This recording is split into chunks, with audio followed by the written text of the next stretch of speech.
Welcome back to Well, That's Interesting. It's not space big, but that's pretty damn big edition. I mean, space. So space is big. It's very, yes. Space is like a hard thing to be like. To wrap your head around, yeah. Yeah. I've been watching a lot of Thor movies, so I'm like, God, which is accurate. Yeah. It's true. There are definitely, Norse gods on another planet that use a rainbow bridge. That's just what's happening. Yeah. Today is In-Betweeni 094, the largest clone so far. Okay. And how New Zealand plans to save its biggest spider. Good for New Zealand. I mean, I God bless them. I couldn't do anything involving a big spider. The biggest one. Yeah. Let alone keeping it alive. What I love about this spider is that it's also in a cave. Yeah, we're going to talk about some stuff. Oh, no! I'm positive I will find some Marvel things to compare it to. Oh, yeah, especially the way that it's born. Okay, well, before we get into that. Oh, my God. I'm Jill Chacha, and I am with the horrified Marissa Riley. That's me. I'm here. I'm scared. It's intense, but it's worth it. It's worth it. It's worth it.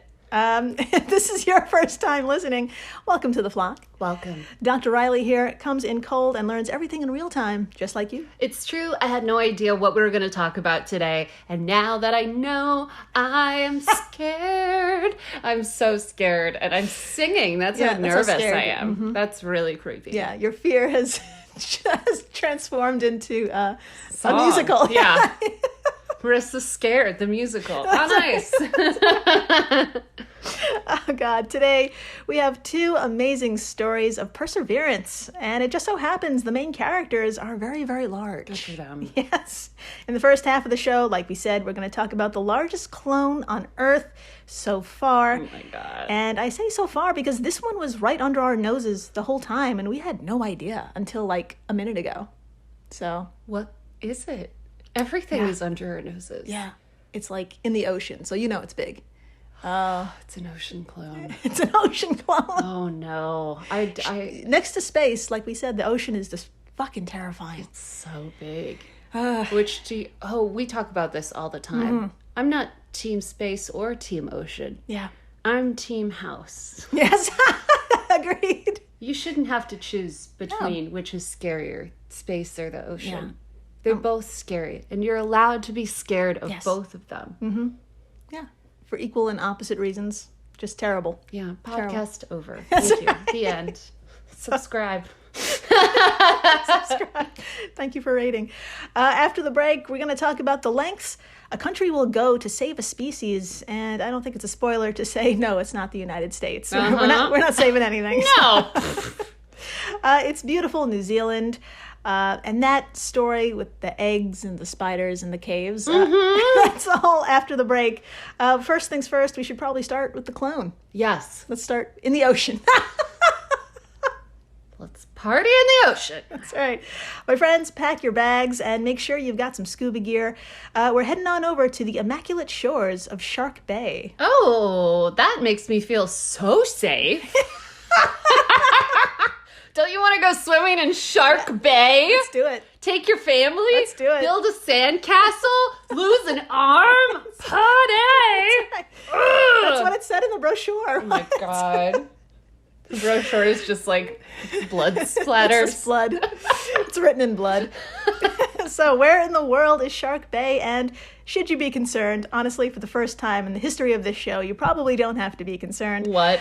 Yeah, everyone, please imagine Australia. You got it. Right, now, point to its center. Okay.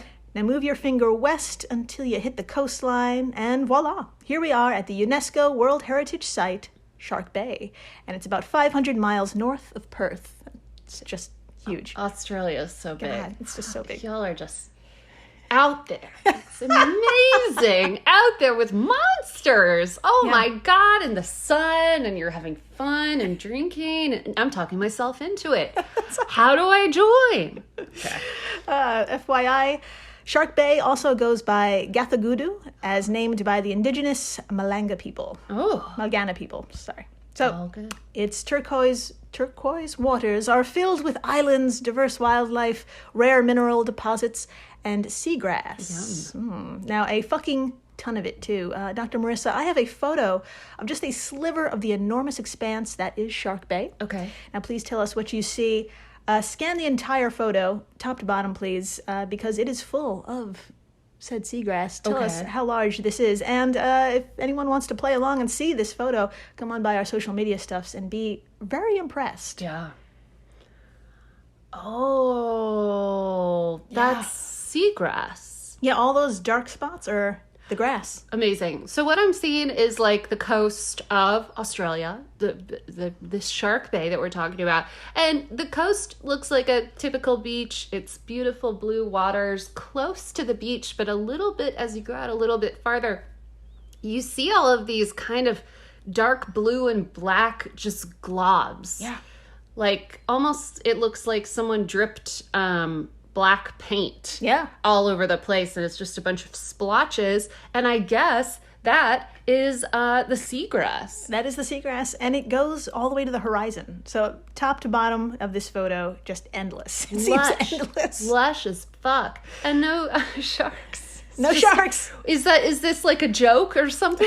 It's actually just filled with like eels or something. I don't know. Oh my God. I don't know. I mean, it got its name somehow. So. Okay. There was one shark. One time. They should rename it Grass Bay. Yeah, that would attract a totally different type of person. So, my friends, all of that is seagrass, and here's what it looks like close up. Are you ready? Yeah. It's actually really beautiful.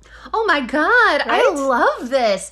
Okay, this is not what I was expecting at all. So first of all, it looks like, I don't know how big these are, but it looks like blades of grass that are kind of big. Yeah. Yeah, like big, like imagine like a blade of grass that's like... It's a chunky grass. Chunky grass that's like finger sized, right? Yeah. Okay, and then every once in a while, there's like this blue little violet colored tube of... I don't know if it's petals or if that's another blade of grass, but they're just like dispersed are these sort of violet little buds. Yeah, it's so pretty. Part of it's green and lush. The other half, the very tip, it's kind of purple and very vibrant. And I guess that makes the dark color from the distance, maybe. Totally makes sense. It's wild. It's absolutely wild. And in this photo, it just goes on and on and on.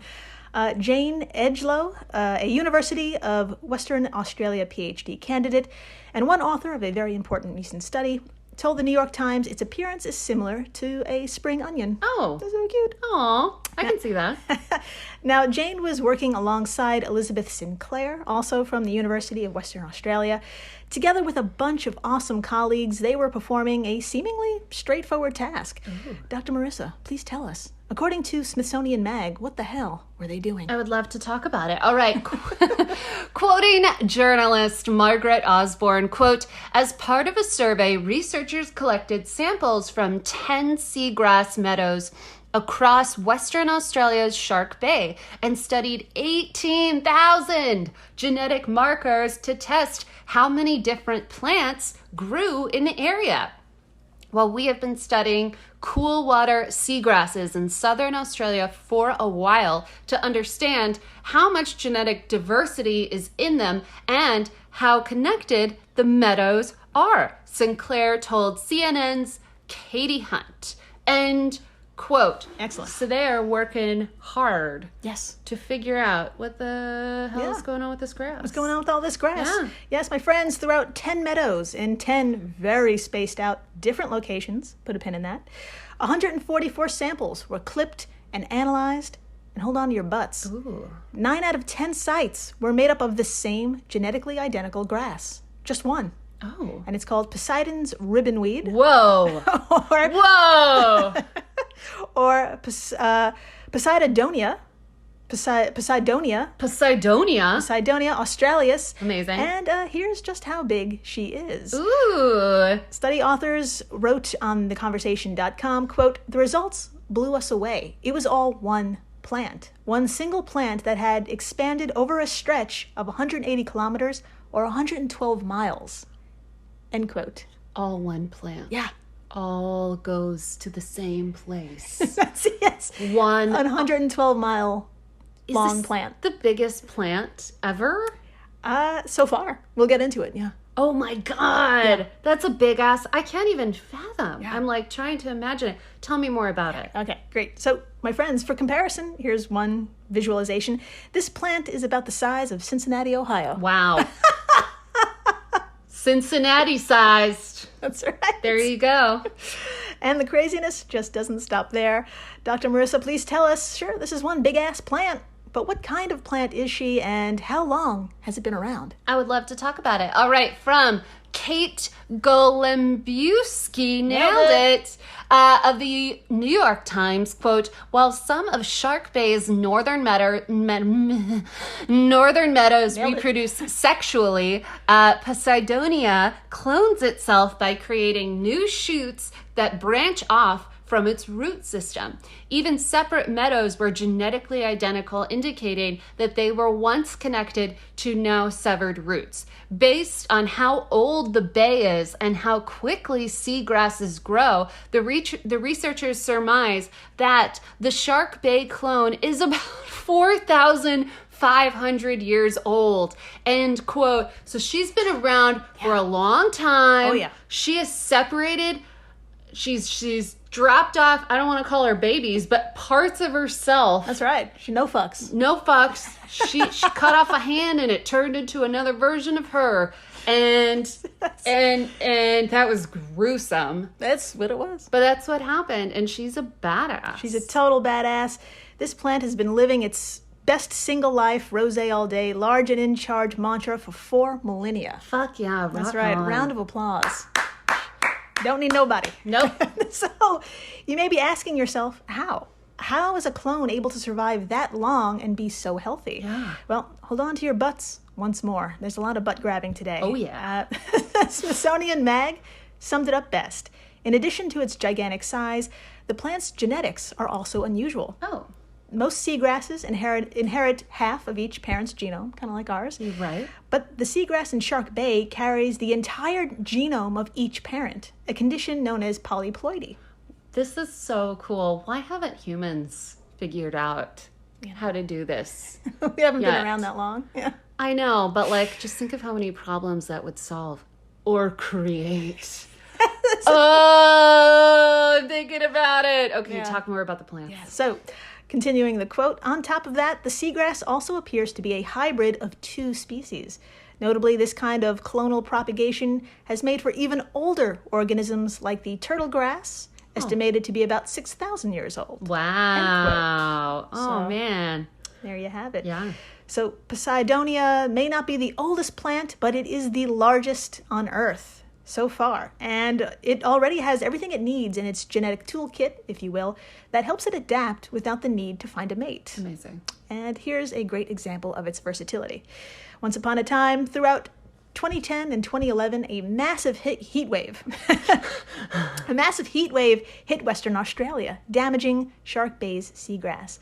And even though this plant was impacted, it's already begun to recover all on its own. That's amazing. Yeah. Sinclair said in a statement on uwa.edu.au, quote, even without successful flowering and seed production, it appears to be really resilient, experiencing a wide range of temperatures and salinities, plus extreme high light conditions, which together would typically be highly stressful for most plants. We've seen a lot more increase in shoots, a lot more leaf density, so it's recovering. I think this polyploid is actually probably in pretty good state in terms of persisting. Amazing. Yeah. She doesn't need anything. She can recover herself. That's right. She can rebuild. That's right. She can reinvent. That's right. Just like, well, we can't say Madonna anymore because Madonna's kind of rebuilt herself into a it's brutal Picasso painting of sorts. Love Madonna, don't get me wrong, but yes, this plant, she knows what's up. She knows what's up. She's killing it. She's killing it. So, my friends, I know what else you may be thinking. Why should we care that a plant the size of Cincinnati exists? And Dr. Marissa, tell us why. I would love to. Well, first of all, because it's awesome. But also, Marlene Junk, a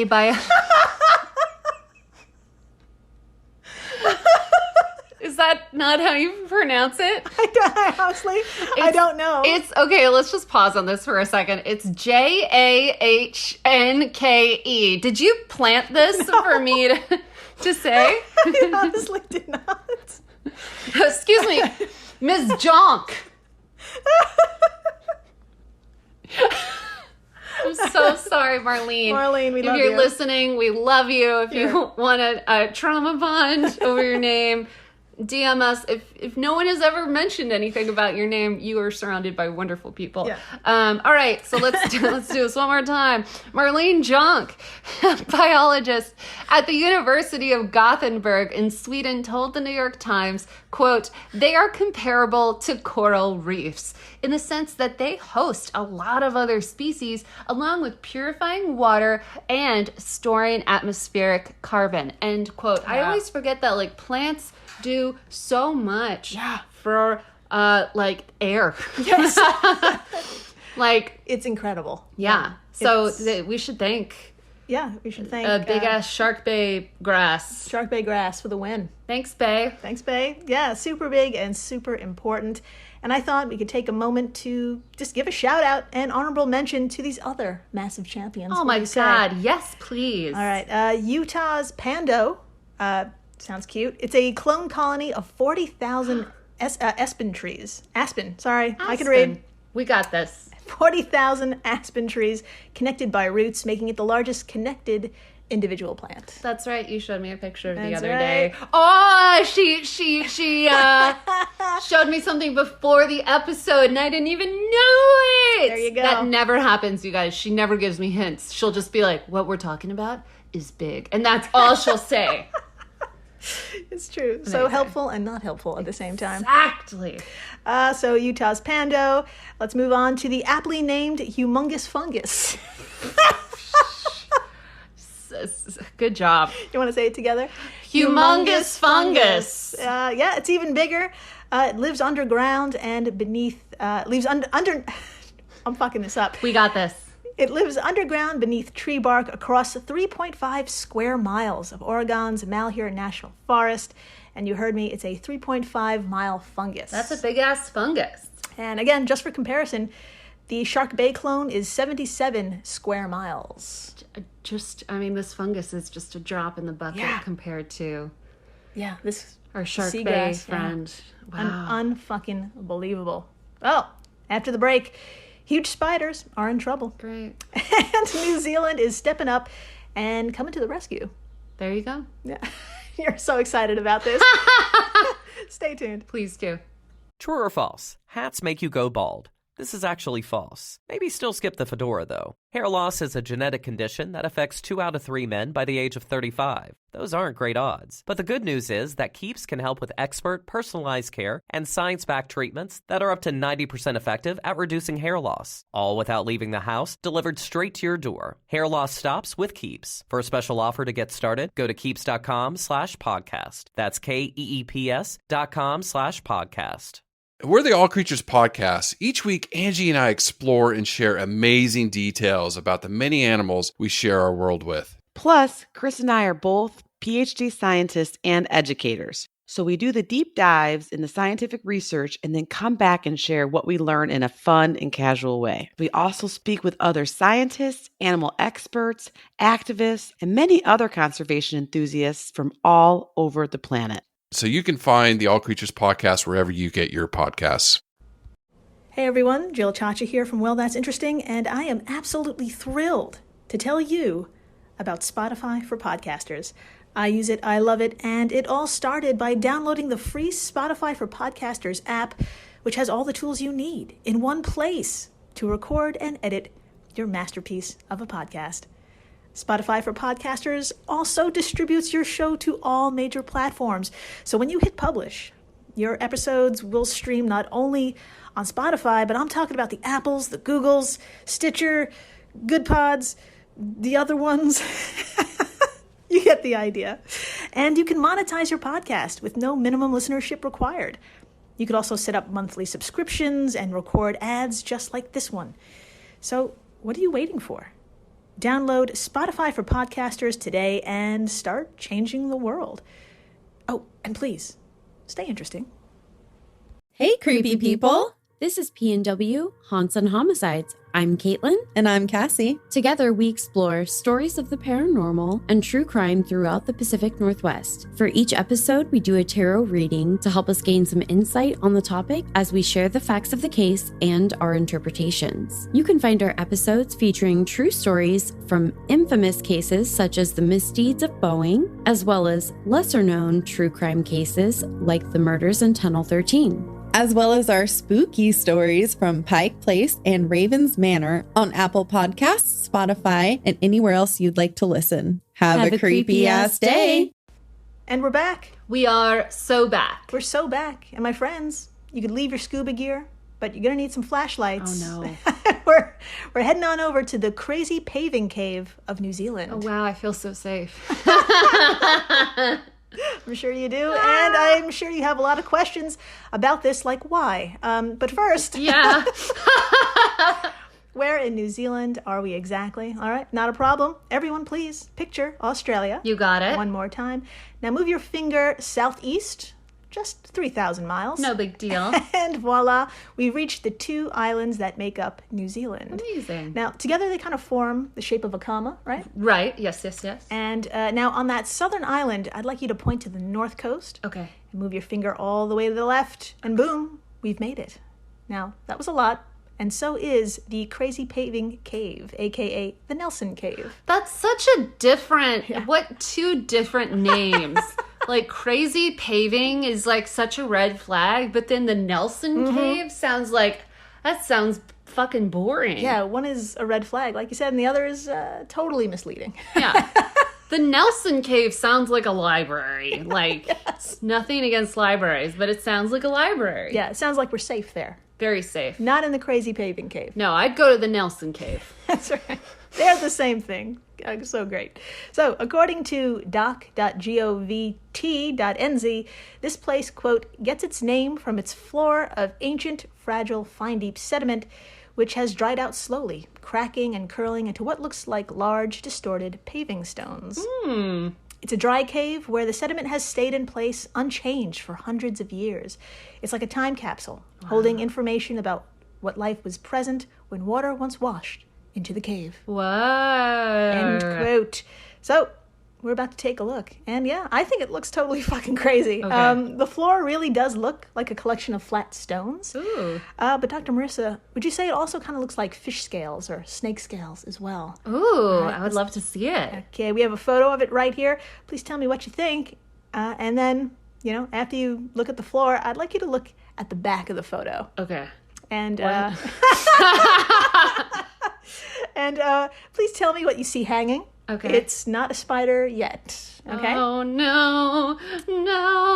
Okay. So, all right, yeah, let's start with the floor. It does look like dragon scales. Yeah. Like, it looks like if you've ever put on a clay face mask and then it starts to dry and it kind of looks like you're made of, like, cracked stone. That's what it looks like. Yeah.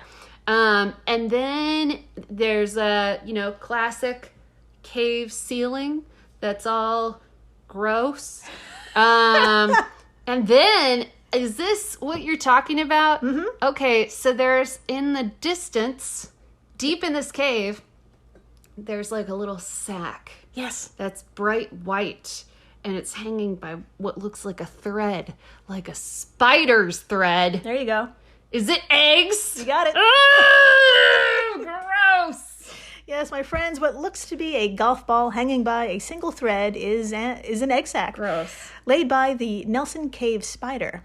And inside are about 50 itty-bitty spiders that will need lots of time to grow into maturity. Okay, I'm all for the spiders. Because you asked. I'm all for the spiders. I'm just not for being right next to them. Yeah, well, that's a good thing, because we put a pin in that, actually. Okay. Yeah, that's a good thing. Now, it takes the Nelson anywhere between 2 to 3 years to reach adulthood, unlike most spiders, which takes about 1 year. Oh. So, not only does this make the Nelson unique, actually, there's a ton of stuff about this spider that makes it unique. So, let's first mention, she's big. Ooh.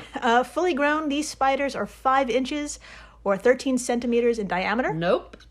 With a slim 1 inch or 3 centimeter wide body. Nope. This makes the Nelson the largest spider in New Zealand. And here's a photo. Oh my God. Okay. You ready? Yeah. You can do it. You can do it. It's really, it's large. It's a big, intimidating spider. It looks like it's just gonna ruin you. So it looks like it's so fast. It looks really fast. It looks like it's so fast. It looks like a big brown recluse. Like okay, so it's got a brown body, and then it's got these long brown legs. Yes, all legs, man. It's all legs, but the legs are just thick enough to be really gross. Yes. I love her. I think she's great. I'm so happy she's somewhere living her best spider life. Yeah.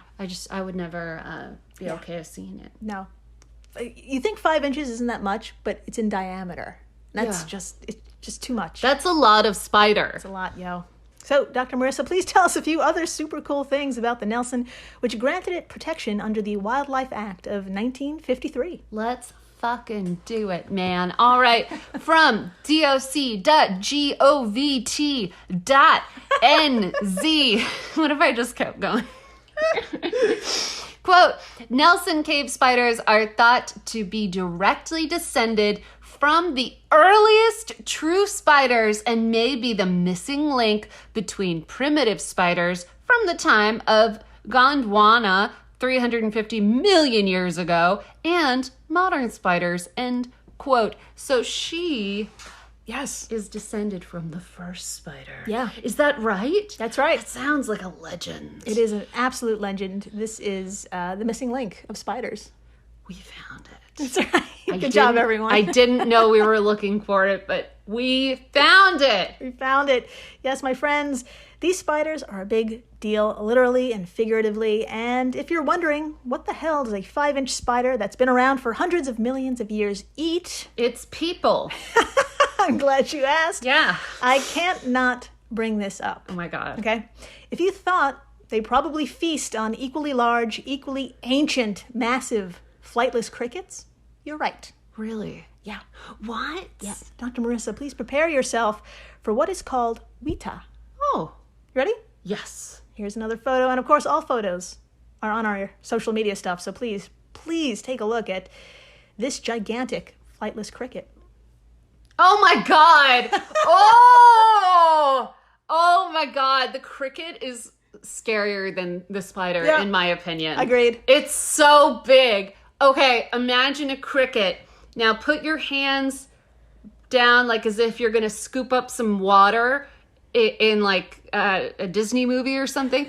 And then imagine that cricket is filling your entire hands. Both That's hands. what I'm looking at. Both hands. Filling up, in this picture, a white man's hands. Big cis man hands. Filled with, did I call it a spider? This cricket. It's just so big. And I had to get into this creature for a minute. A little bit more about our massive friend here. Weta have been around, Weta have been around long enough to see dinosaurs come and go, and to evolve into more than 100 different species, all of them endemic to New Zealand. Weta are incredible looking creatures. They range in size, but with their big bodies, spiny legs, and curved tusks, they are one of New Zealand's most recognizable creepy crawlies. End quote from govt.nz. And I'm happy to report they also come in 5 groups. Cool. There's tree, ground, cave, seen here, giant. What? And tusked. What? There's a group that's even bigger. There's a group that's even bigger, and then there's a group with tusks. Yes. I'm trying to like picture the spider eating this thing. Yeah. Because the spider is smaller than this thing. It is. Like, imagine if you were going to eat a steak, but you had to just bite into a cow like an apple. Like, you had to sit down with the cow and eat it. That's what, like, the spider is. That's what it feels like. To this. Yeah. Yeah. That's a really good analogy. So, my friends, all of this info is what makes the Nelson so special and why the following is case for alarm. Dr. Marissa, tell us what's going on and what the hell is New Zealand going to do about it? Oh my God, let's talk about it. All right, from govt.nz. Quote, Senior Biodiversity Ranger Scott Freeman says surveys have shown spider egg sac numbers decreasing in the cave, which may be due to the number of human visitors. We ruin everything. The number of spiders seen has actually increased from about 2019 onwards, possibly due to a decrease in visitor numbers associated with COVID. However, only one egg sac has been seen since 2018. Breeding is the real long-term driver of the population, so we want to close the cave to see if this will allow breeding to improve. Closing the cave means we can monitor the spider population's response to the removal of human visitors. End quote. Close that cave. That's right. Close that fucking cave. Let those spiders make more spiders, and let's walk away. That's right. Far away. They need privacy. They need privacy, and we don't want to feel spiders. That's right. They need. I love that they just can't do it because we're there. So that's great. I get it. I couldn't do it if there were a bunch of people in my That's right, my friends. New Zealand is taking measures that I think Americans could probably never comprehend. They're saying fuck off to capitalism, fuck off to tourism. Yeah. And as of June 1st, this cave is closed for the next year. Fuck yeah. So they believe these spiders are more important than entertainment. Yeah, so let those spiders fuck. That's right. Leave those spiders alone. That's right. You heard the woman. So hopefully as we speak, some more hanging golf balls are being made. So Godspeed to the Nelson Cave Spider. Godspeed, Nelson Cave Spider. I am on your side. Yeah. I can't believe I'm saying that. You're so big. Yeah, we got to do something about these crickets, yo. The crickets? So, I mean, yeah. I thought the spiders were scary, but No. then I saw those crickets, and I'm like, there's something... We need to breed these spiders so they can eliminate these big-ass crickets that are the size of, like, tanks. Yes. They're tanks. They are tanks. We cannot let them take over. No, and they will. They will. Because I watched Thor, and that just seems like a natural thing. Progression Yeah, of the way things are going. exactly. So thank you for listening, rating, subscribing, telling your friends about the largest goddamn plant that's the size of Cincinnati, Ohio. Yeah, god damn it. And tell them about the crickets. Tell them about the spiders. Tell them about the podcast. Tell them about the podcast. Yeah. Yes. It's really, really helpful. Yeah. And please, stay interesting. Please do.